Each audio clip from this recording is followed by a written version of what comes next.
It is neglect of the highest order to look children in the eyes and say, we knew how to protect you, and we didn't do it. Violet Affleck is making her voice heard. On September 23rd, Ben Affleck and Jennifer Garner's 19-year-old daughter addressed the United Nations.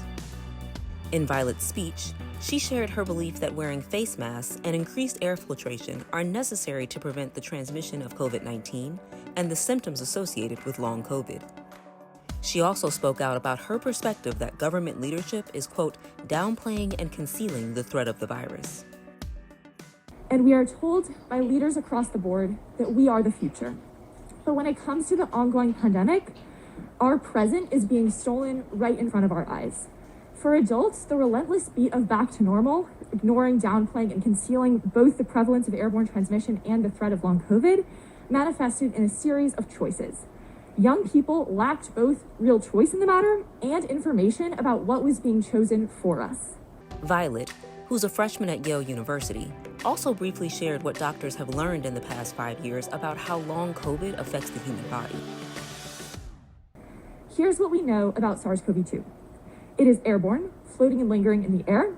One infection can result in disabling damage to almost every cell in the body, from the brain and heart to the nerves and blood vessels. Every subsequent infection increases the risk of long COVID and places people who already have it in greater danger. Here's what we don't know, is what it does to reinfect children over and over and over again with no end point in sight from the day they are born. We are about to find out. As Dr. Akiko Iwasaki says, at this point, the whole population is the control group, and after only 5 years, long COVID has surpassed asthma as the most common chronic illness in children. It is neglect of the highest order to look children in the eyes and say, we knew how to protect you, and we didn't do it. We have access to a technology to prevent airborne disease, something that millions of our ancestors and millions of people around the world today would kill for, and we refuse to use it.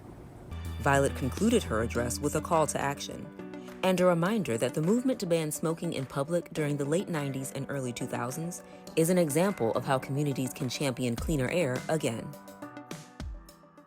But let me say on the topic of generational memory that while I imagine no one in this room was alive in the time of Jon Snow or Ignaz Semmelweis, many of you fought the long and hard battle against indoor smoking. My only memory of that era, at almost 20 years old, is being confused as a child about the no smoking signs on planes. Who would do that? That's gross.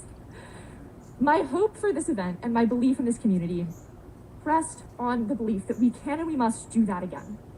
We can recognize filtered air as a human right as intuitively as we do filtered water. We can create clean air infrastructure that is so ubiquitous and so obviously necessary, tomorrow's children don't even know why we need it.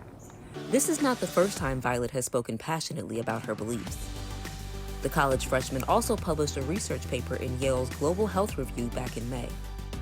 In it, she drew parallels between public response to COVID and wildfires.